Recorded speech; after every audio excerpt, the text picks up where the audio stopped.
Bonjour à toutes et à tous. Je suis très heureux de vous retrouver pour Alors, il y a marqué 103 sur la fiche, mais il faut bien rajouter 16 webinaires aussi Instant Coach. Donc, ça fait le 119e webinaire Second Souffle. Voilà, j'espère qu'en tout cas, moi, vous m'avez manqué. La semaine dernière, il n'y avait pas de webinaire à cause de congés. Congés que je n'aurais jamais dû prendre, comme d'habitude, parce que je suis revenu avec une grosse entorse et de la fièvre. C'est aussi la raison pour laquelle j'ai cette tenue un petit peu hivernale, c'est qu'un coup j'ai froid, un coup j'ai chaud. Donc pas de cravate aujourd'hui, non, comme mais d'ailleurs. Voilà, bon, j'espère que vous allez bien et que je vous ai manqué un petit peu quand même. J'espère aussi que vous avez trouvé tous les œufs de Pâques qui sont dans le jardin. J'en connais certains qui les cachent chaque année dans le jardin et ils en retrouvent 3 ans après. Donc j'espère que vous avez tous trouvé et tous mangé. Et puis donc, comme d'habitude, on se fait un petit rappel d'émission de Second Souffle. La première mission de Second Souffle est l'accompagnement des entrepreneurs en difficulté. Cet accompagnement avec nos pairs entrepreneurs est gratuit, sans limite de temps et sans critères de sélection. Indépendants, micro-entreprises, TPE, on ne veut laisser aucun entrepreneur en difficulté sur le bord de la route. Et puis notre deuxième mission, c'est la prévention et l'information avec nos journées 24 heures pour rebondir, nos formations et nos webinars. Après presque 13 ans d'existence, nous sommes présents dans 44 villes. Alors, je crois que ça a augmenté. Je crois qu'on est à 46 maintenant, en métropole et en outre-mer, et nous sommes reconnus d'intérêt général. Un petit rappel pour les nouveaux, ceux qui viennent pour la première fois à ce webinaire, mais les rappels sont toujours importants, même pour les plus anciens. Donc, vous avez en bas à droite 2 icônes, le chat et les questions. Le chat pour discuter entre nous, pour se dire bonjour. Voilà, bonjour à tout le monde. Et puis, questions pour poser vos questions. Merci de bien poser vos questions sur cette icône questions. Ça évitera que vos questions soient perdues dans le fil du chat. Et puis, si vous avez un souci technique, vous avez une aide à droite. Sinon, vous coupez votre navigateur et vous recliquez sur le lien pour revenir nous voir. Et puis au milieu, vous avez également 2 icônes, un pour mettre en plein écran et un autre pour réagir, avec des petits emojis comme ça, voyez. Voilà. Donc aujourd'hui, nous retrouvons Emmanuel Sommer. Bonjour Emmanuel. Bonjour William, bonjour à chacun et à chacune. Moi aussi, j'espère que vous allez bien. Alors Emmanuel, donc c'est la deuxième fois que tu interviens aujourd'hui. Tu es sophrologue. Voilà, fais-moi une petite mini bio là. Alors sophrologue, mais pas que. Voilà, sophrologue, c'est le chapeau qui recouvre le tout. Moi, je suis passionnée de développement personnel et je suis prof de yoga depuis plus de 15 ans, formée à la relaxation profonde. Je suis aussi hypnothérapeute et formée à la communication non violente.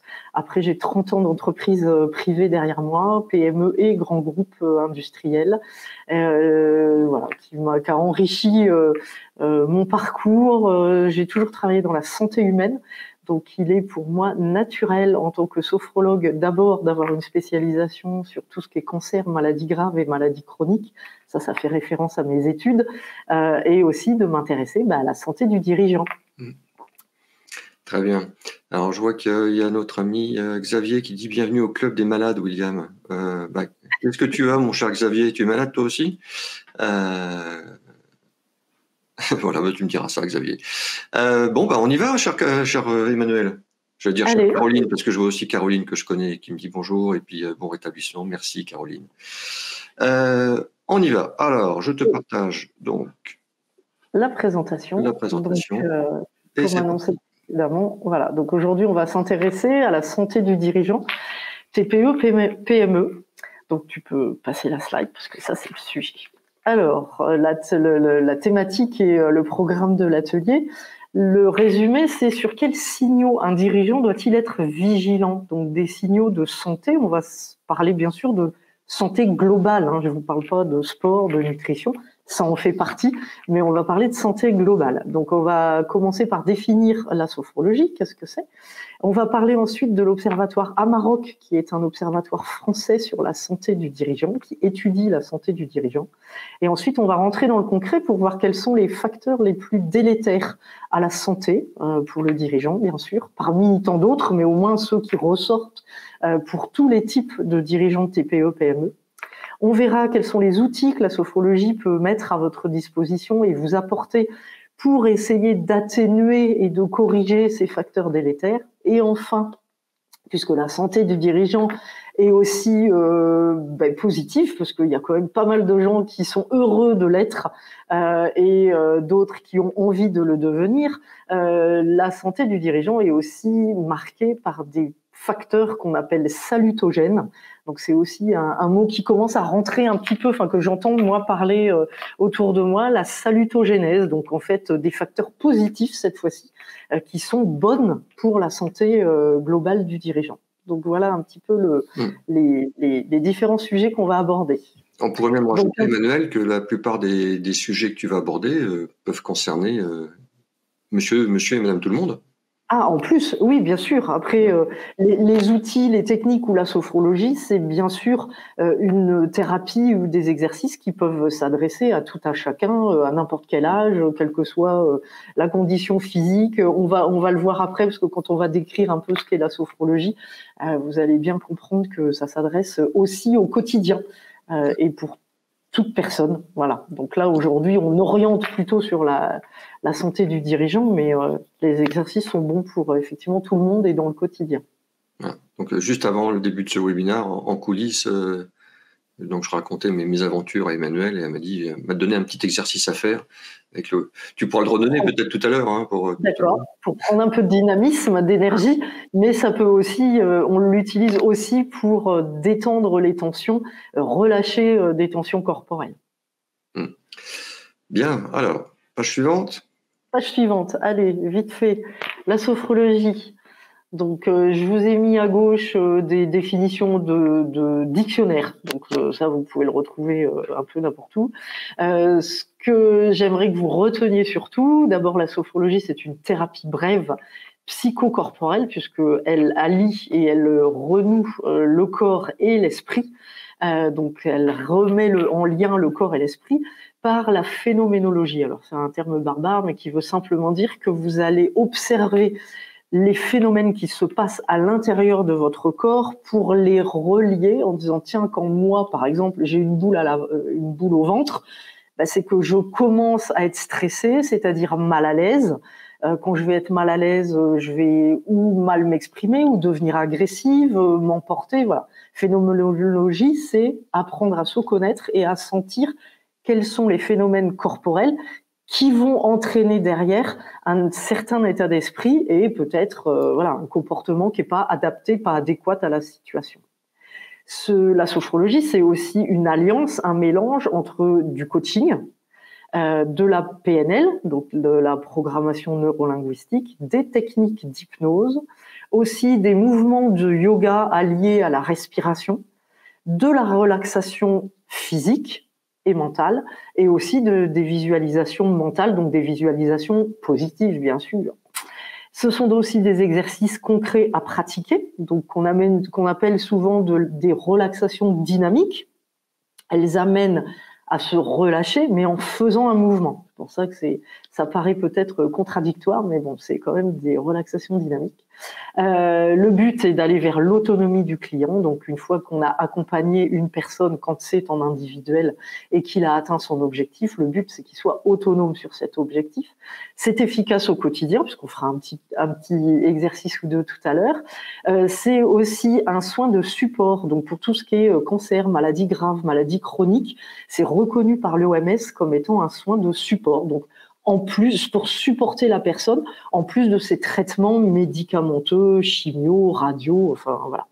Et ça se pratique en individuel et en groupe, ou en groupe, pas les deux en même temps. Voilà. Donc ça, c'est pour faire un petit résumé sur ce qu'est la sophrologie. Pour reprendre sur, partie suivante, quels sont les 4 piliers de la sophrologie ? La première, comme je disais tout à l'heure, on parle beaucoup du corps, des sensations corporelles, apprendre à observer son corps et ses sensations. C'est ce qu'on appelle l'intégration du schéma corporel. Donc encore une fois, c'est pas être mince, beau, faire du sport et attention à ce qu'on mange, bien que ça peut être important. C'est apprendre à observer son corps, ses perceptions et comprendre ce qu'elles signifient pour nous, chacun. Parce que autant on fonctionne tous de la même manière, à savoir nos cellules, elles ont pour tout individu, enfant, senior, adolescent, on a tous besoin des mêmes choses, de l'eau, de l'oxygène pour respirer, de un petit peu bouger son corps, d'aliments, etc. Par contre, là où on fonctionne tous de la même manière avec les mêmes hormones, l'adrénaline, on le sait maintenant, c'est l'hormone qui est sécrétée quand on a du stress, ben c'est pareil pour tout le monde. Par contre, là où on est tous différents, c'est que moi, ce qui m'énerve moi, n'énerve peut-être pas William.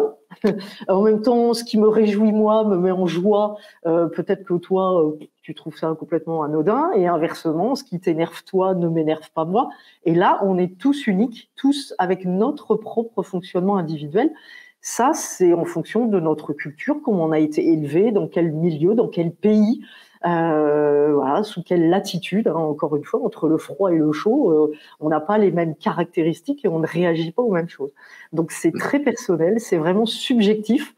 Par contre, ça a beau être subjectif pour les autres, c'est quand même ma vérité à moi. Voilà. Si moi il y a quelque chose qui m'énerve, bah, même si on me dit bah, calme-toi, c'est pas important, etc. N'empêche qu'en attendant, moi je suis énervée. Donc vaut mieux que j'apprenne moi à m'énerver, à me décontracter, pardon, plutôt que juste dire ah bah oui, je ne devrais pas m'énerver. Oui, mais si moi je m'énerve, c'est qu'il y a bien des raisons derrière. Alors après, je suis pas psychologue, c'est-à-dire je ne vais pas chercher les raisons de pourquoi je m'énerve. Par contre, je vais travailler dans l'instant avec les outils de sophrologie pour comprendre comment je peux utiliser des outils pour moi me calmer et puis après avoir un comportement, une communication bien plus adaptée à la situation que je suis en train de vivre. En tout cas, on a tous besoin d'amour. Ça, c'est sûr, c'est universel. Ça, c'est pour tout le monde et la planète en aurait bien besoin et nous, les humains, en premier. Vous aimez les webinaires Second Souffle ? Alors abonnez-vous à la chaîne YouTube Second Souffle.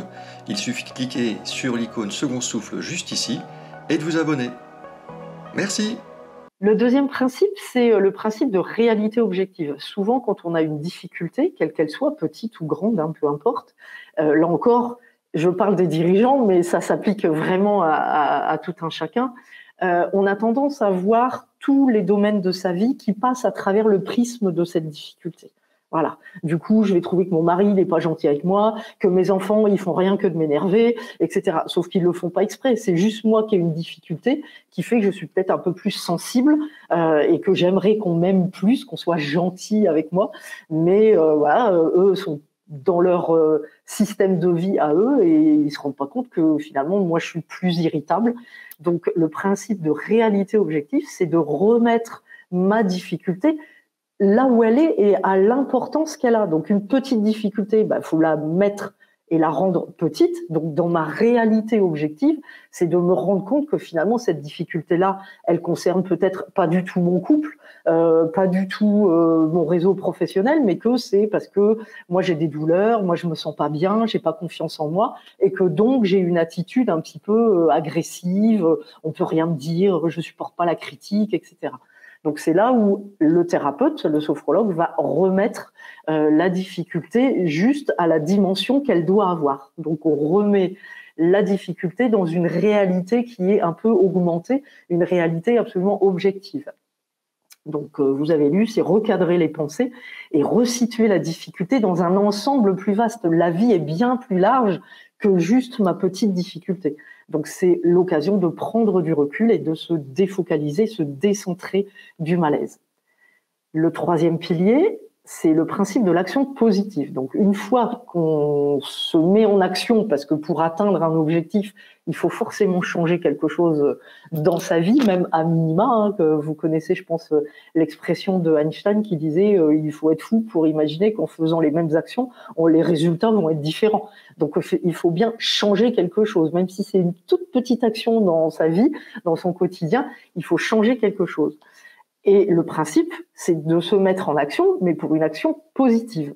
Donc ça aussi, le but du sophrologue, c'est d'apporter des outils et une thérapie qui apporte du résultat positif, qu'on apprend et puis qu'on répète, qu'on réitère pour continuer et pour commencer à rentrer dans un cercle vertueux qui va faire ce que j'appelle l'escargot, hein, c'est-à-dire qu'on commence petit, mais finalement à répéter cet outil positif, et ben ça va apporter une petite chose positive, et d'une chose positive il y en a deux, etc.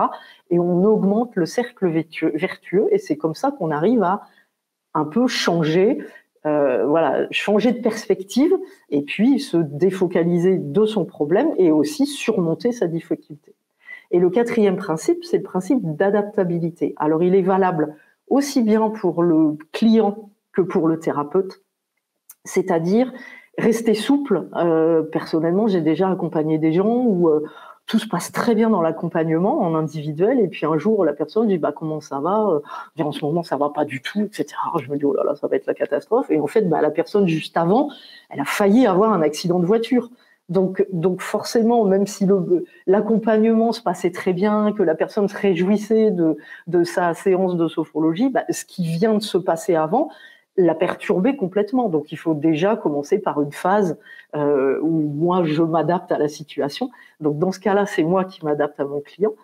Et en même temps, c'est dans l'autre sens, c'est-à-dire que le client, il faut le prendre comme il est. Et moi aussi, je peux être un petit peu différente et reconnaître parfois, pour certains clients, surtout au début, que moi, je peux être sensible sur certaines difficultés, parce que où je vis les mêmes dans mon cercle personnel, et à ce moment-là, c'est être adaptable et me dire que je ne suis pas en capacité d'accompagner cette personne, et qu'à ce moment-là, je peux lui recommander un ou une confrère qui va pouvoir l'accompagner. Voilà, je dis n'importe quoi. Moi, si j'ai mon papa en soins palliatifs et que là, la personne, elle voudrait un accompagnement parce que elle doit accompagner un de ses parents en soins palliatifs ou en fin de vie, forcément, je vais pas avoir l'objectivité nécessaire à son accompagnement parce que moi-même, je suis sensibilisée sur ce sujet. Donc voilà, donc ça, c'est les 4 principes, les 4 piliers de la sophrologie. J'espère que c'est clair pour tout le monde, que j'ai pu expliquer de façon adaptée. Oui, on voit que les champs d'application sont vastes, avec une méthode, une approche vaste aussi. Hein, oui, vous avez pas mal d'outils à votre disposition. Tout à fait. Donc c'est aussi là où le rôle, par exemple, de la relaxation, parce que souvent la sophrologie est associée uniquement à la relaxation, ce qui est faux, parce que c'est vraiment une thérapie. Hein. On met en place un objectif, comme avec un coach, et c'est ensuite au sophrologue de dérouler le protocole qui permet au client d'atteindre cet objectif par différents outils, donc des outils corporels, physiques, de la respiration, des relaxations dynamiques. Et la relaxation en tant que telle, c'est vraiment dire je suis immobile et je me relâche, guidé par la voix du sophrologue. C'est une étape indispensable parce qu'elle permet au mental de se décentrer de la difficulté, justement de mettre à distance la difficulté, de pouvoir voir quelque chose de plus vaste, et à ce moment-là, de pouvoir comprendre et concevoir qu'il y a d'autres perspectives et qu'on peut regarder son problème d'une autre manière. Tout simplement, essayer de dire quand vous avez une toute petite difficulté, si vous montez, ne serait-ce que physiquement, si vous montez sur une table et que vous dites tiens, je regarde de nouveau ma difficulté en imaginant être un peu plus géant, de dire voilà, moi je fais 4 mètres de haut et je regarde, je sais pas, mon chat, mon chien, il est forcément plus petit. Si j'imagine que je suis dans un avion et que je regarde la difficulté de la personne, on va se dire c'est encore plus petit.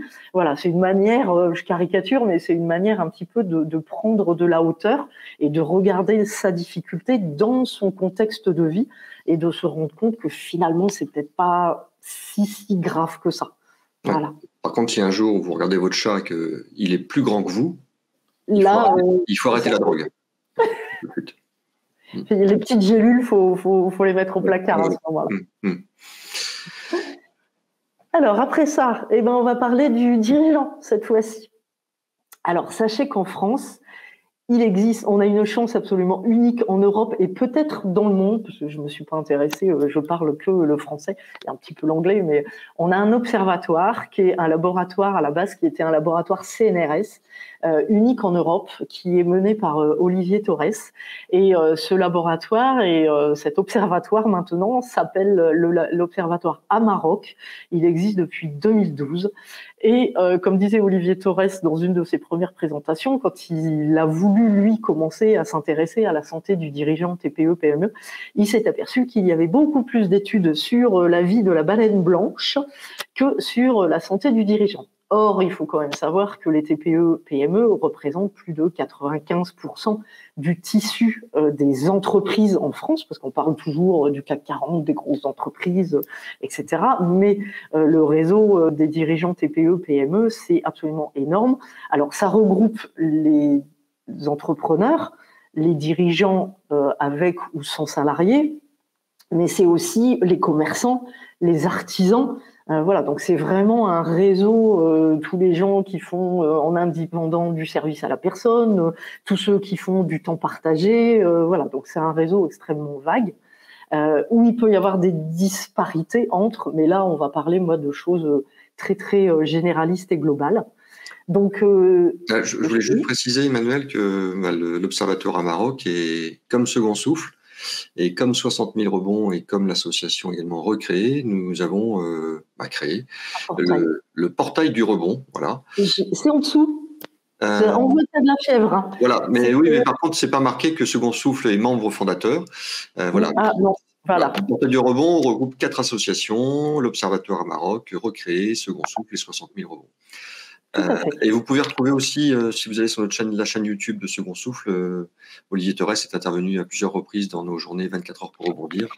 Et j'adore ce qu'il dit quand il a des phrases choc et des phrases clés. En plus, c'est quelqu'un du Sud, donc il parle avec un petit accent du côté de Toulouse, et je crois. Et sa phrase clé, le entreprendre, c'est bon pour la santé. Voilà, tout à fait. Donc voilà, donc cet observatoire Amarok, avec les précisions que vous a donné William, donc lui en fait c'est des recherches fondamentales et des études scientifiques. Hein. Moi je me base uniquement sur les retours de ces études sur la santé physique et mentale, donc des travailleurs non salariés et des dirigeants TPE-PME. Donc sa double mission, c'est bien sûr de faire des études et puis de les publier, qu'elles soient interprétable et compréhensible par tous, et aussi après de sensibiliser l'opinion publique, voire même les instances politiques pour arriver à avoir peut-être des changements dans la vie sociale et économique et politique. En tout cas, c'est l'étude et la sensibilisation de l'opinion publique sur la santé du dirigeant. En plus de toutes ces études qui sont publiées un peu au fil où les résultats sortent au fil de l'eau, tous les 5 ans, il y a un rapport qui est publié sur la santé du dirigeant. C'est un bouquin qui fait, je sais pas combien, 400 et quelques pages. Je l'ai là à côté de moi. Donc le dernier est sorti en avril 2022. Donc il a tout juste 1 an, et ça regroupe les points principaux des dernières recherches des 5 dernières années en fait. Donc voilà. Ensuite, il y a le portail du rebond avec différentes associations que vous a cité William juste avant. Et l'intérêt du portail du rebond, c'est d'aller de la prévention de l'échec entrepreneurial jusqu'au rebond des entrepreneurs. Je me trompe pas, William? Ça, c'est bon. C'est ça, c'est ça. Et depuis 2021, eh bien, cet observatoire Amarok a créé un portail de e-santé. Donc voilà, le portail Amarok e-santé, où vous pouvez trouver des aides, différents articles, poser des questions, voilà, et adhérer en tant qu'entreprise pour avoir un peu un lien avec une plateforme et puis avoir des conseils et astuces. Voilà, donc ça c'est l'observatoire. Et puis maintenant, qu'est-ce que nous dit l'observatoire? Quels sont les 4 principaux facteurs? Donc là, délétères. Délétère, c'est négatif pour la santé des dirigeants. C'est pour ça que la balance, elle penche un peu en haut à gauche, là, sur le côté pas terrible, quoi. Donc la première chose, alors, grand mot à la mode, le stress. En fait, le stress, voilà, nous, en français, on n'a qu'un seul mot, c'est le stress. En anglais, ils ont 2 mots. Un pour indiquer un mauvais stress et l'autre pour indiquer le bon stress. Donc il y a le E-stress, EU-stress, qui est le bon stress en anglais, et le distress, D-Y-S, comme dysfonctionnement, hein, c'est la même base, distress qui est là pour le coup le mauvais stress. Donc là, on va parler du mauvais stress, parce que le bon stress, le stress c'est naturel, c'est une réponse naturelle à un facteur extérieur.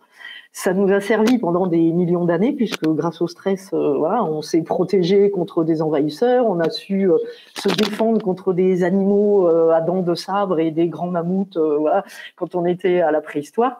Sauf qu'aujourd'hui, on vit dans des sociétés où le risque physique de mourir, voilà, clairement toutes les 10 minutes, il n'est pas là. Par contre, notre cerveau, il fonctionne toujours de la même manière.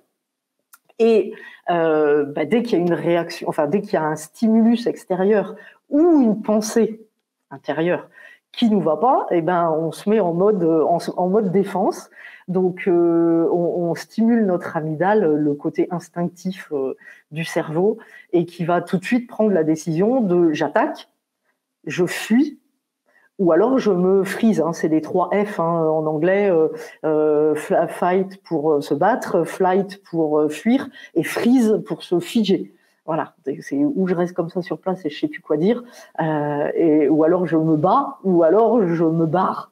Voilà, clairement. Donc, par contre, on a maintenant dans nos sociétés un stress qui est récurrent. Et c'est là où on arrive sur du mauvais stress, c'est que la phase de stress, on produit de l'adrénaline, le rythme cardiaque augmente, la circulation du sang s'active, etc. En soi, si c'est juste un moment, j'ai eu peur, j'ai sursauté, après ça se passe, c'est pas un problème. Par contre, on vit dans nos sociétés avec du stress récurrent. Alors ça peut être le bruit, ça peut être au travail, voilà, une pression, une tension récurrente, ça peut être à la maison, ça peut être j'ai jamais un moment de calme où je peux me poser, etc. Et c'est quand le stress perdure dans le temps et qu'il est répété que là, en fait, notre énergie vitale, elle s'épuise. Pour les nutritionnistes, on sait aussi que le stress induit une fuite, une consommation d'oméga 3, par exemple, et c'est ce qui génère l'épuisement. Alors, l'épuisement physique d'abord, les gens qui sont toujours fatigués, voilà, ils ont beau avoir dormi, ils se lèvent, ils sont fatigués, ils vont au boulot fatigués, ils reviennent du boulot fatigués. Enfin, voilà, cette fatigue, elle est réelle. Alors, on a beau dire, ouais, mais c'est le stress, etc. Peut-être, mais elle épuise le corps. Elle prend vraiment de l'énergie au corps. Et quand le corps, il en peut plus, et ben après, c'est ce qu'on appelle l'épuisement. Alors, quand c'est au travail, maintenant, il y a un mot, c'est le burn-out. Mais c'est vraiment des gens qui, du jour au lendemain, n'arrive même plus à poser un pied par terre. C'est voilà, le corps s'est épuisé et quand il peut plus, il peut plus. On n'arrive même pas à se lever le matin tellement on est dans un épuisement physique et psychique intense.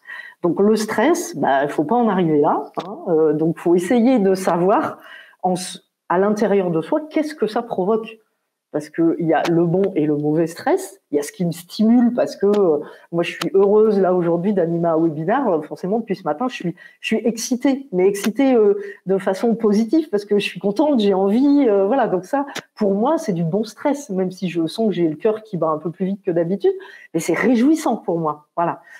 Par contre, peut-être que pour d'autres personnes, s'exprimer un peu en public, là, à l'inverse, ça va être angoissant, fatigant, on ne sait pas comment faire. Donc, essayez de trouver aussi qu'est-ce qui se passe à l'intérieur de votre corps.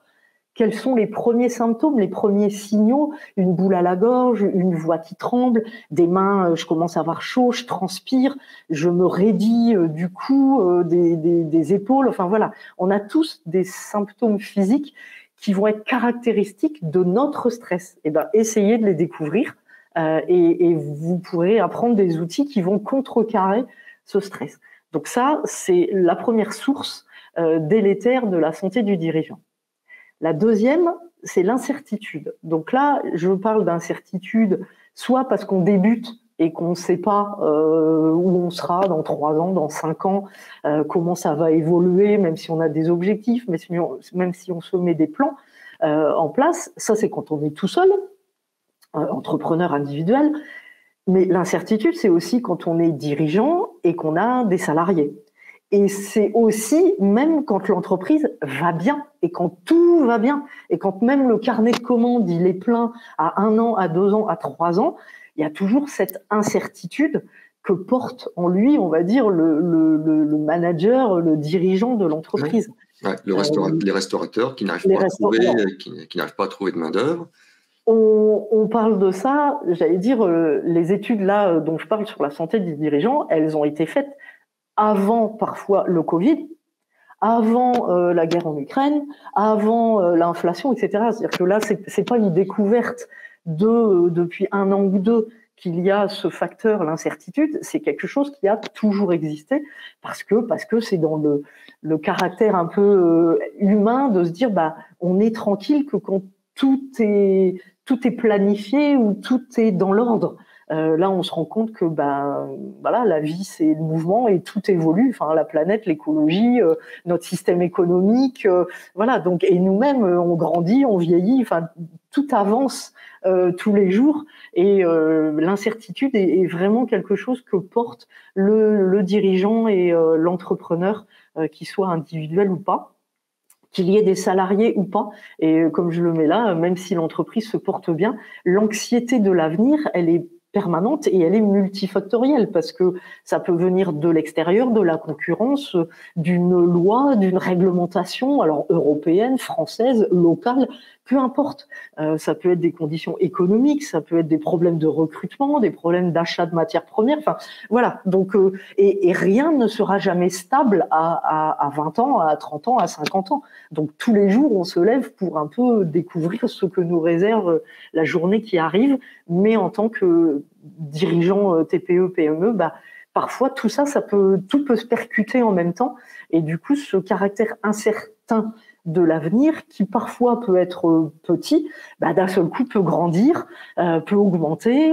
Ça peut être une concurrence plus, une réglementation plus, je sais pas quoi, qui tout arrive en même temps. Et c'est là où l'incertitude peut devenir un vrai facteur délétère de la santé du dirigeant.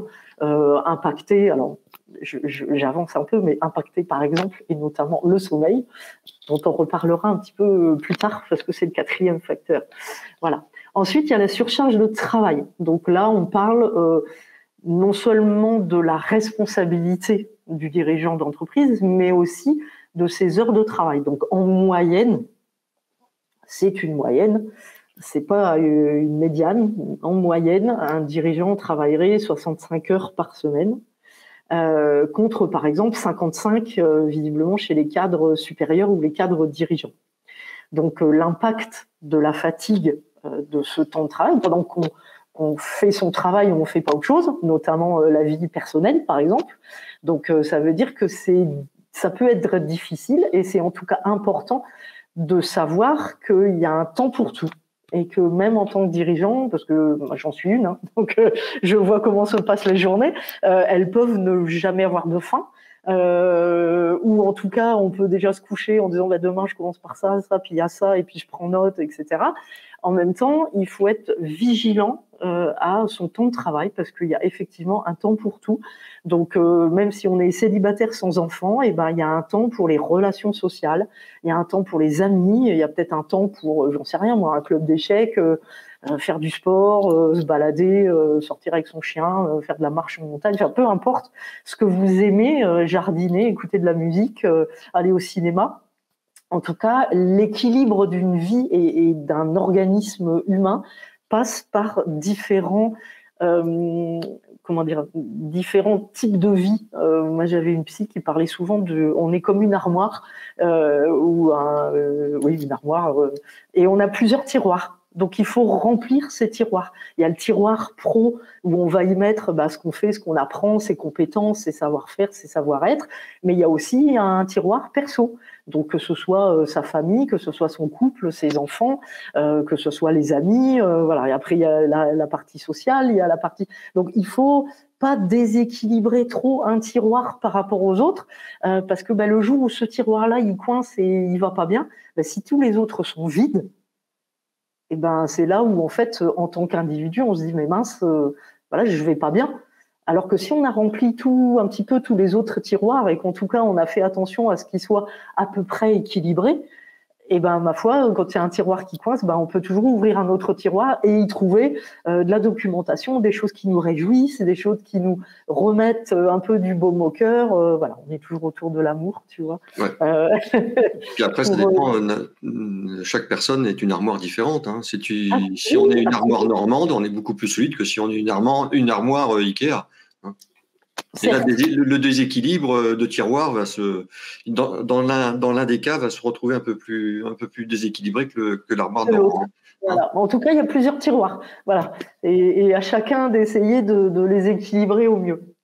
Et il y a aussi le facteur important de l'isolement. Donc là encore, hein, quand on ne fait pas attention et qu'on va faire, par exemple, que du travail, à un moment, la responsabilisation, on l'a, on est seul à la portée, on s'isole, on travaille de plus en plus parce qu'on essaye de résoudre seul ces difficultés. Et au bout d'un moment, la solitude devient de l'isolement, parce que c'est pas tout à fait la même chose. On peut aimer, apprécier des moments de solitude choisis, mais l'isolement, c'est autre chose. L'isolement, ça veut dire que on est vraiment dans une espèce de bulle, mais pas la bulle agréable où c'est bon, je prends 5 minutes pour moi, pour me recentrer, etc. C'est vraiment la bulle où je me sens seule à un peu tourner en rond. Et l'isolement, c'est vraiment se couper du monde. Voilà, c'est vraiment la différence entre solitude et... une des premières raisons d'échec des entreprises, des entrepreneurs. Oui. Oui, parce que on peut aimer un peu de solitude pour réfléchir. Encore une fois, par exemple, je vais me dire, tiens, je suis à un moment de ma vie d'entrepreneur où j'ai besoin d'imaginer la stratégie, qu'est-ce que ça sera dans les 5 ans à venir. Ça, il y a un moment, faut se poser pour ça. Ou en parler peut-être avec des collaborateurs, des amis, mais en tout cas, il faut des moments de calme. C'est pas en étant dans l'action qu'on peut être dans la réflexion. Mais si ça tourne à l'obsession et qu'on on se met dans l'isolement total en disant moi j'ai besoin de réfléchir pour mon entreprise, mais qu'à côté de ça on voit plus rien, plus personne, on n'est plus en veille, on n'est plus ouvert sur le monde, comme je disais tout à l'heure, sur une réglementation qui change, si on veut pas voir des choses qui sont là vraiment apparentes. Là, on est vraiment dans l'isolement. Et l'isolement, ça peut générer des mauvais choix, des stratégies qui sont complètement inadaptées, des choix qui vont mettre en péril la trésorerie, l'entreprise en elle-même. Hein, toujours pareil, salarié ou pas. Mais voilà, donc attention à ne pas déborder la solitude sur de l'isolement qui est vraiment un facteur beaucoup plus délétère et plus grave. Et en dernier, un facteur connu de tous, parce que ça, il n'y a pas besoin d'être entrepreneur pour savoir que le sommeil est souvent un des premiers symptômes où on se rend compte qu'on dysfonctionne un petit peu, où on a des choses qui tournent en tête, etc. Donc l'impact direct des heures de sommeil diminuées sur la santé physique et mentale du dirigeant, elle est importante, mais elle est importante pour tout un chacun. Le sommeil, c'est vraiment comme l'oxygène et l'eau pour le corps, c'est indispensable. Donc c'est pas je travaille 1 heure de plus tous les jours, mais c'est pas grave, je réduis mon temps de sommeil. Non, votre organisme, votre cerveau, votre mental a besoin de repos. Enfin, ça, c'est éprouvé depuis des années que des gens qu'on prive de sommeil, pour lesquels on diminue drastiquement leur temps de sommeil, ou alors ils ont des longues nuits, mais des sommeils qui ne sont pas récupérateurs, c'est vraiment les retombées sont directes, rapides sur la santé physique et mentale. Notamment, alors l'attention, attention, la concentration et la mémorisation sont 3 choses qui sont liées les unes aux autres et qui sont dépendantes beaucoup du sommeil. Voilà. Donc ça c'est dit, sans compter l'humeur et voilà, encore une fois, la prise de décision qui peuvent en être affectées, parce que si on manque de sommeil, on peut manquer de discernement, de concentration, et avoir des réflexions qui partent un peu dans tous les sens et qui ne sont plus adaptées à la situation. Voilà, donc ça, c'était les 4 facteurs les plus délétères sur la santé du dirigeant. Alors, je vous cache pas qu'il y en a d'autres, mais qui sont ou moins importants, ou que là, j'ai pas choisi de traiter parce que le temps, me limite. Je suis une grande bavarde, donc je m'arrête à ces 4-là. Mais sachez qu'il y en a d'autres. Et encore une fois, ces 4-là sont communs aux artisans, aux commerçants, aux dirigeants de TPE, PME. Et après, il y en a d'autres qui peuvent être là plus dans une catégorie que dans une autre. Donc voilà, après, on rentrerait trop dans le détail et c'est un petit peu moins mon propos d'aujourd'hui en tout cas. Bien. Alors les outils que peut vous proposer la sophrologie. Donc, comme je le disais tout à l'heure, sont des techniques concrètes, des outils efficaces, adaptés, donc quel que soit l'âge et la condition physique de la personne. Et les outils, alors j'ai écrit, ils sont efficaces. Ils le sont, ils le deviennent, et ils le sont de plus en plus à une seule condition, comme tout apprentissage, qui soit répété. Donc, encore une fois, là, on peut faire un petit exercice de relaxation dynamique. Si on le fait une fois et aujourd'hui, bon, bah, c'est bien, vous avez vu ce que c'est, en quoi ça peut consister. Si vous ne le faites plus jamais de votre vie, si dans 6 mois, vous vous dites « Ah bah tiens, au fait, voilà, je me sens un peu tendu, je vais faire l'exercice », je ne suis pas persuadée, je suis même presque convaincue que ça ne va pas faire grand-chose. Par contre, si à partir de maintenant, dès que vous en avez besoin, ou systématiquement vous dites tiens, le soir avant de me coucher, je fais ça, je fais cet exercice, bah, vous allez pouvoir constater que l'effet bénéfique de cet exercice se renforce parce que vous l'avez appris, parce que votre corps s'en souvient, parce que votre corps, une fois qu'il l'a vécu, vos muscles, vos articulations envoient des messages à votre cerveau et que tout ça va se faire de plus en plus vite. Voilà, c'est le principe des traces de ski dans la neige. Vous prenez, il vient de neiger, vous avez une plaine immaculée de neige, il y a 0 trace. Vous passez une fois en ski de fond, bon bah vous faites une trace, mais elle n'est pas très profonde. Donc s'il reneige dessus cette nuit, on voit plus rien. Demain matin, vous y allez, il faut tout recommencer tout le travail. Si vous faites ce même circuit 2, 6, 15 fois par jour, vous le faites plusieurs jours d'affilée, etc., bah, vos traces, elles vont s'imprimer de façon plus profonde dans la neige, et du coup, bah, même s'il reneige une fois, c'est pas grave, votre piste de ski, elle est faite. Et ben c'est pareil dans votre cerveau. Un nouveau chemin, quelque chose qu'on apprend. Au début, c'est difficile parce que vos neurones, il faut qu'ils fassent ce chemin dans la neige. Donc, c'est pas facile à trouver. C'est comme quand on apprend à conduire. Penser à tout, c'est compliqué. Et puis, une fois qu'on sait conduire, bah, c'est des réflexes. Voilà, ça passe plus par la partie consciente du cerveau et ça devient automatique. Maintenant, vous pouvez parler au téléphone ou à votre passager en même temps que vous mettez le clignotant, que vous débrayez, passez une autre vitesse, vous regardez dans le rétro, etc. Mais à la base, c'était pas aussi évident que ça. Et ben là, c'est pareil. Donc, les petits exercices, ça s'appelle des relaxations dynamiques. Donc, souvent, c'est pour se libérer de ces tensions, évacuer les contrariétés, ou alors gagner en calme, en sérénité, mais aussi en confiance. Voilà, donc c'est des petits mouvements qui sont alliés à de la respiration et aussi avec une intention mentale. Voilà, on se dit que tel exercice, pour moi, je veux que ça m'amène du dynamisme ou à l'inverse, que ça me détende. Donc c'est en faisant l'exercice avec cette intention-là qu'on va commencer à allumer les petits circuits qui disent « Ah oui, quand je fais ça et que je respire comme ça, alors à ce moment-là, il y a bien cette intention-là qui se passe dans mon cerveau. » Donc on en fera une juste après, j'énumère.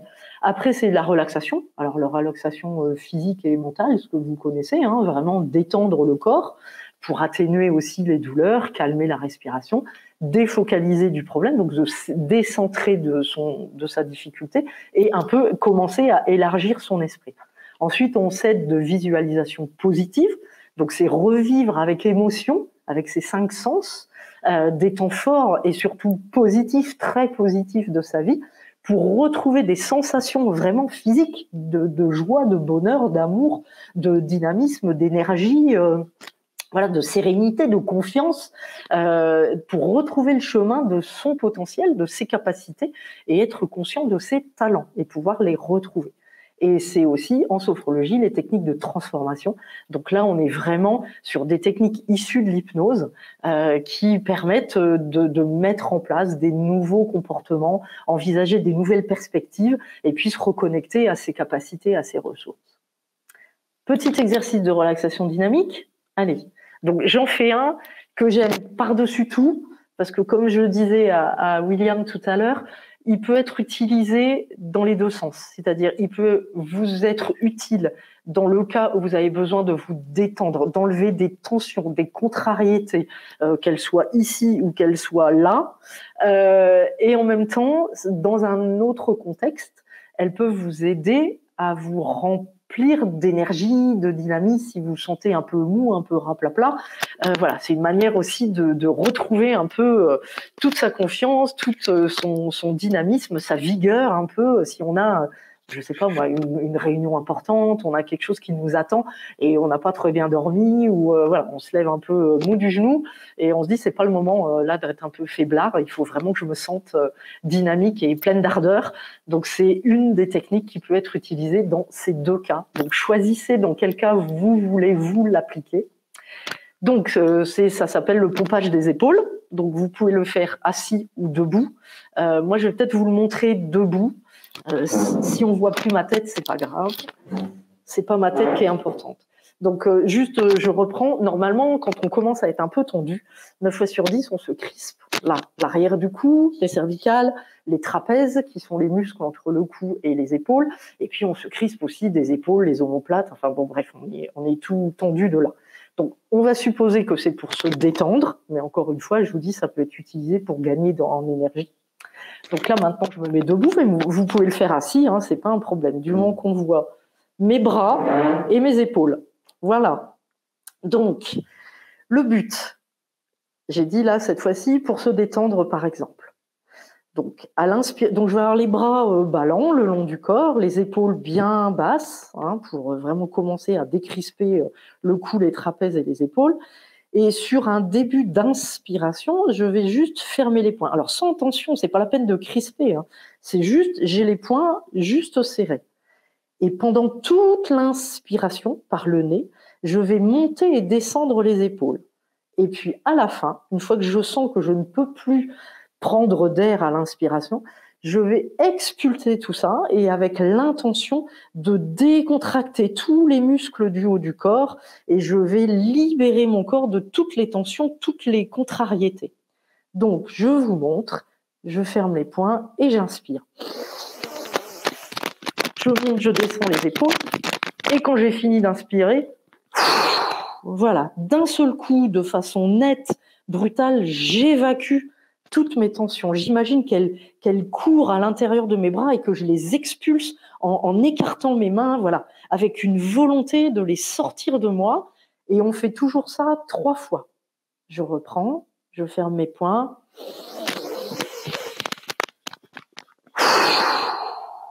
Voilà, on souffle bien, on évacue bien tout l'air des poumons pour reprendre une grande inspiration. Une 3e fois, sur chacun son rythme de respiration.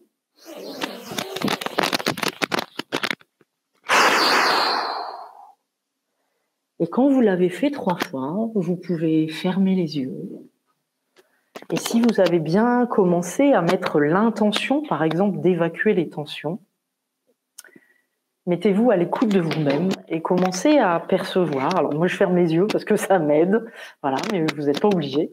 À percevoir si, au niveau de votre corps, vous sentez que quelque chose a changé. Même, ça peut être subtil parce que si vous ne l'avez jamais pratiqué, ben peut-être vous allez dire, moi je sens presque rien. Donc si c'est ça, je vous invite à le refaire 3 fois, voilà. Et puis si vous avez le temps, après 3 fois, vous regardez si vous sentez quelque chose, et puis vous le refaites 3 fois. Ça prend quelques secondes, hein, c'est pas très long.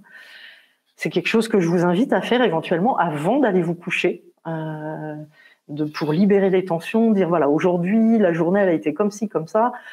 J'ai des trucs que je porte là sur mes épaules, et ben je vais les évacuer, les faire se dissoudre, disparaître, se volatiliser, voilà, pour vous endormir un peu l'esprit et le corps déjà détendu. Donc essayez de percevoir si au niveau de votre cou, de vos trapèzes, de vos épaules et même dans les bras, si quelque chose a changé. Simplement, juste essayez de percevoir. Alors peut-être vous allez sentir des picotements, peut-être allez-vous sentir une légère tiédeur.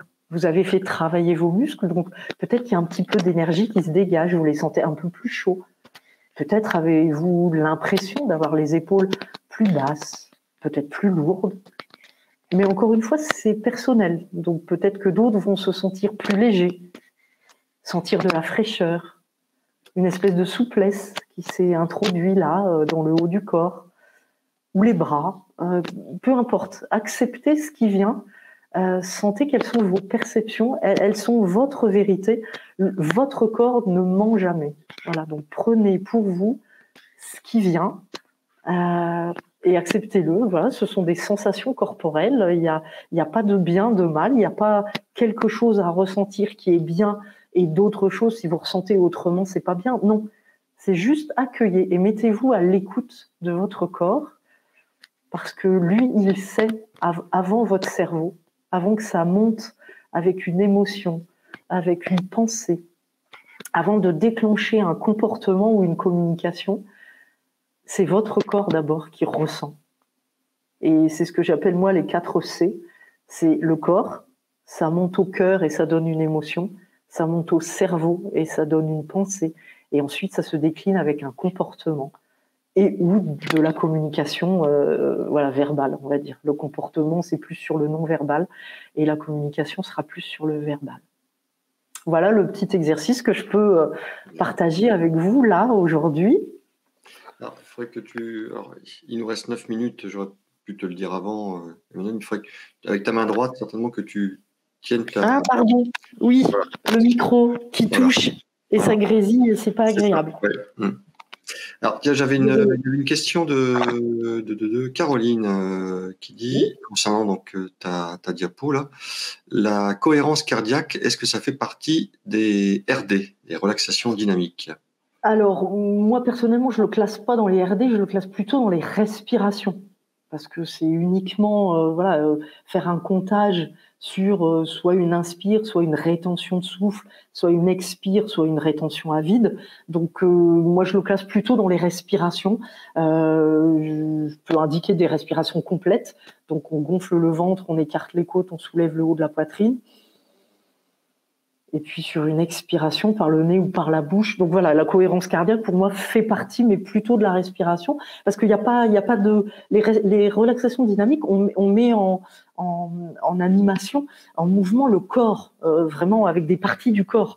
La respiration, la cohérence cardiaque, pour moi en tout cas, ne mobilise que la respiration et pas. Je fais pas d'autres mouvements à côté. Voilà.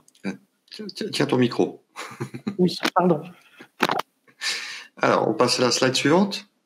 Oui, alors du coup, après les outils de la sophro qui peuvent aider sur les facteurs délétères, voilà des facteurs qui sont positifs et qui rééquilibrent la balance et qui sont des facteurs qui font que, par exemple, les dirigeants de TPE-PME se trouvent en meilleure santé, et ça c'est vérifié sur les taux de cholestérol, le diabète, etc., que les cadres supérieurs, par exemple, qui sont employés dans les grosses entreprises, qui ont aussi de la responsabilité, du stress, etc., mais qui subissent ce stress parce qu'ils ont beau être cadres supérieurs, ils sont salariés.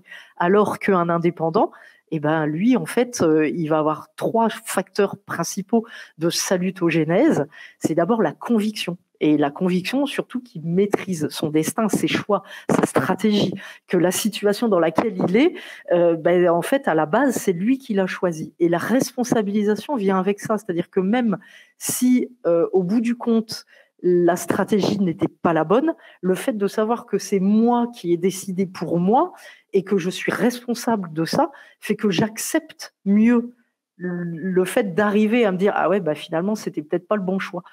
Mais c'est pas grave parce que c'est moi qui l'ai pris. Donc la responsabilisation et la conviction sont 2 facteurs qui sont liés l'un à l'autre.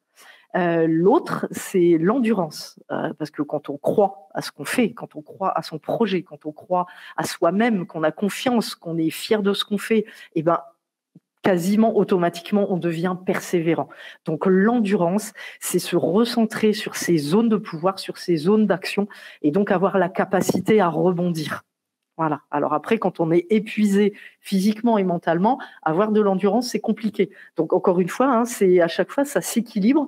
Donc savoir à quel point je suis fatiguée pour me dire oui, mais là maintenant, il faut que je prenne de la distance parce que je suis un marathonien, un dirigeant ou entrepreneur. On n'est pas des coureurs de vitesse. De temps en temps, il faut peut-être faire un petit sprint, mais c'est sur la longueur que l'entreprise va vivre. Donc, on est vraiment des marathoniens. Et les marathoniens, si vous en connaissez, ils savent gérer leur physique, leur alimentation, quand je peux reprendre à boire sans que ça me limite dans ma course. Enfin voilà, c'est vraiment sur l'endurance et la persévérance et sur le long cours qu'on gagne finalement la course. Et le troisième facteur salutogène, c'est l'optimisme, parce que croire en soi, en ses capacités, en ses ressources. Après, c'est savoir aussi donner la culture d'entreprise qui fait que les salariés qui nous entourent sont peut-être heureux d'être là, ou en tout cas, on est à l'écoute. On peut rester et travailler en confiance avec l'estime de soi et toujours croire en son projet. Donc ça, je pense que voilà, c'est les trois facteurs les plus salutogènes qui sont relativement faciles à expliquer, parce que je pense que là, tout le monde arrive à comprendre et à percevoir ce que ça sous-entend et ce que ça peut impliquer dans la vie et dans le quotidien des dirigeants de TPE, PME. Voilà. Donc après, je vais conclure. Comme ça, je vais être dans les temps. Donc, je reprends ce que je disais un petit peu au préalable, c'est que sur toutes les différentes variables de santé étudiées, les dirigeants s'estiment d'une manière générale en meilleure santé que les salariés, même au niveau des troubles musculo-squelettiques et des niveaux de stress. Donc ce résultat, il est global et il cache, voilà, encore une fois, des disparités. Les artisans, c'est différent des commerçants qui sont encore différents des patrons de TPE, c'est encore différent des PME. Voilà, il peut y avoir des disparités, mais en tout cas, les 4 facteurs délétères que je vous ai présentés se retrouvent dans toutes les catégories de dirigeants TPE, PME. Et rester vigilant sur d'autres points, donc l'équilibre vie pro, vie perso, on en a parlé un petit peu, mais pas tant que ça, et la prévention de la santé, parce que souvent les dirigeants TPE, PME sont des gens qui ne voient très, très, très peu, très rarement, leur médecin généraliste. Or, d'une manière générale, même si on se considère en bonne santé, au moins une fois par an, aller voir son médecin généraliste, faire une petite prise de sang, enfin voilà, être quand même à l'écoute de soi, de son corps, et bien sûr, il sera à même de vous écouter sur l'activité physique, avoir un suivi médical, peut-être surveiller un petit peu son poids, consommation d'alcool, anxiolytique, enfin voilà, je parle pas d'addiction, etc., mais juste dire, il y a un juste milieu, il y a une zone dans laquelle on est bien, en dessous ça va pas et au-dessus ça va pas non plus, quoi. Donc toujours rester un peu vigilant. Et le rapport de 2022 commence à étudier 2 nouveaux sujets qui sont le burn-out du dirigeant et ce qu'on appelle le technostress des dirigeants. Donc, c'est le stress lié aux nouvelles technologies. Alors, dans le rapport de 2022, il n'évoque pas tout ce qui est intelligence artificielle parce que ça, je pense que c'est trop récent. Le livre, il est paru en 2022, donc il a forcément été écrit avant. Donc ça sera peut-être l'objet d'un prochain séminaire, pourquoi pas. Voilà. Et puis je vous ai mis aussi en référence les sources des 2 livres principaux dont je me suis servi pour faire ce petit webinaire. Voilà. Est-ce qu'il y a d'autres questions ? Alors, j'ai d'autres questions, oui. J'en profite que tu parles de vie pro et vie perso. On avait fait un webinaire il y a peut-être 1 an ou 2 avec une coach, Peggy. Donc, je vous mets le lien dans le chat. C'est simple pour ceux qui vont le voir en replay. Vous allez sur le site secondsouffle.org et dans le menu en haut, vous allez sur le menu Action et là, vous verrez l'instant coach. Et vous avez tous nos replays Instant Coach et vous regardez, il y en a un qui s'appelle Équilibrer ma vie pro et ma vie perso, si vous voulez en savoir plus. Et sinon, je vous ai mis le lien dans le chat. Alors, les questions. Et il y avait une question de Werner. Alors, c'était lorsque il y avait ce slide... Sur les... Voilà, quand il y avait celui-ci, alors moi, je n'ai pas vraiment bien compris la question de Werner. Il dit que je ne suis pas sûr du terme technique. Le training autogène rentre dans la relaxation physique et mentale ou y a-t-il un autre terme en français ? Alors, le training autogène, c'est Schultz. Et Schultz, moi, je l'utilise, donc contraction, décontraction. Je l'utilise plutôt en démarrage de relaxation physique. pour moi, la relaxation mentale, ça vient après, c'est évoquer une situation. Alors, je vais en prendre une, elle vaut ce qu'elle vaut, hein, mais c'est quelqu'un qui aime la chaleur et qui va aimer la plage. Donc, du coup, c'est une fois qu'on l'a détendu physiquement, à ce moment-là, c'est de dire, ben voilà, maintenant que votre corps est posé là, immobile, tranquille, imaginez, vous êtes à la plage, vous sentez les rayons du soleil sur la peau, vous sentez la peau qui se décontracte avec le soleil, parce que lui, il aime la chaleur. Hein. Encore une fois, quelqu'un qui aime la fraîcheur, je vais pas l'amener sur une plage exotique où il fait 35 degrés. Hein. Voilà, donc c'est adapté au client. Sinon, j'évoque rien. Voilà, je vais juste vous trouver dans un endroit qui vous plaît. Ouais, Werner te posait comme question, est-ce que le training autogène, est-ce qu'il y a un terme en français? Non, c'est le training autogène de Schultz. L'entraînement autogène. Ouais. L'exercice autogène. Une question de Xavier. La sophrologie est-elle l'ostéopathie de l'anima, qui est donc l'âme et l'esprit? Alors, pour moi, l'ostéopathie, c'est moi quand je vais chez l'ostéo, c'est parce que je suis coincé dans les os. Il me remet juste en alignement. Donc non, pour moi, la sophro, c'est en tout cas, l'ostéopathie, c'est que sur le physique, sur le corporel. Moi, je connais pas, quand je vais chez mon ostéo, j'ai pas l'impression d'aller mieux dans ma tête. Donc là, la sophro, on est vraiment sur une thérapie psychocorporelle. Donc, on met le corps en lien avec l'esprit pour essayer d'atteindre un objectif. Encore une fois, hein, c'est surmonter une difficulté, quelle qu'elle soit, hein, petite ou grande. Donc l'ostéopathie de l'esprit, oui, peut-être. Moi, je la définirais pas comme ça, mais encore une fois, si vous, ça vous parle. En tout cas, l'ostéopathie, l'ostéopathe a besoin de savoir quel est notre état d'esprit, comment on va dans sa vie perso, professionnelle, pour savoir les causes du problème. Et ce que ne fait pas un kiné, par exemple, qui lui, c'est que le physique qui compte. Alors, Marie te demande de nous redonner les 4 C. Les 4 C. Alors, le corps, c'est d'abord les sensations physiques. C'est la première chose qui nous arrive quand on est face à un stress ou à un moment de joie, hein, plaisant. Donc, le corps, une sensation physique, un symptôme. Ensuite, ça passe au cœur pour avoir une émotion. Ça passe au cerveau pour avoir une pensée. Et quand j'ai la pensée de je suis nul, j'y arriverai jamais, alors je prends toujours exprès du négatif, hein, mais du coup je vais avoir le comportement de je vais peut-être aller à mon entretien d'embauche comme ça. Bonjour monsieur. Voilà, vous allez bien? Oui, là, je suis contente d'être là. Voilà. Donc ça c'est le comportement, c'est un peu le non-verbal. Et on peut même faire le 5C. Après le comportement, c'est la communication, c'est comment je m'exprime. Parce que si je me sens agressée, je peux déjà me mettre un peu en boule. Et puis en plus, je vais dire ça va pas de me parler comme ça. Donc ça va être ma communication, comment je vais m'exprimer en fait. Donc souvent, le comportement, le non-verbal et le verbal vont ensemble, parce que j'ai du mal à dire oui quand je fais comme ça avec la tête, mais c'est deux choses qui sont différentes et qu'on peut vraiment dissocier, comportement et communication. En tout cas pour moi. Bien. J'espère avoir répondu à Marie. On va nous le dire dans le chat si elle est toujours là. Sinon, moi, j'ai plus de questions, donc j'en profite pour vous présenter le webinaire de la semaine prochaine. Marie est en train d'écrire. Yes, dit-elle. Voilà. Donc la semaine prochaine, un tout autre sujet, mais tout aussi passionnant. Comment optimiser et structurer sa stratégie. On verra ça avec Clémence, qui est une experte en stratégie. À quoi ça sert de faire une stratégie? Pourquoi il en faut une? Et c'est souvent une cause d'erreur au démarrage d'une entreprise de ne pas avoir de stratégie, d'avoir ce qu'on appelle cette vista, cette vision.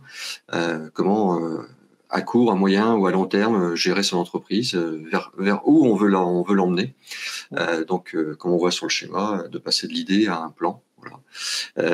Et donc Clémence nous présentera aussi un outil pour pouvoir gérer sa stratégie. Voilà, donc ça c'est la semaine prochaine. Et puis, comme d'habitude, à la fin de ce webinaire, vous serez redirigé vers le site Second Souffle et vous verrez cette superbe image. Vous n'aurez plus qu'à cliquer dessus pour vous inscrire. Et puis moi, je vous envoie d'ici 16h30, parce qu'après j'ai rendez-vous chez le médecin. Je vous envoie d'ici 16h30 le replay du webinaire avec également le petit bouton, le petit lien pour pouvoir télécharger la présentation des manuels. Voilà. Eh ben, merci à vous, merci de votre écoute, bonne fin d'après-midi, bon week-end. Ouais. Merci William, porte-toi bien, prenez soin de vous. Merci Emmanuel. vous êtes la personne la plus importante pour vous-même. Voilà. Et on commence par soi et après on s'occupe des autres. Merci Emmanuel. Merci beaucoup. Merci à vous tous. Excellent week-end. À vendredi prochain. Bye bye.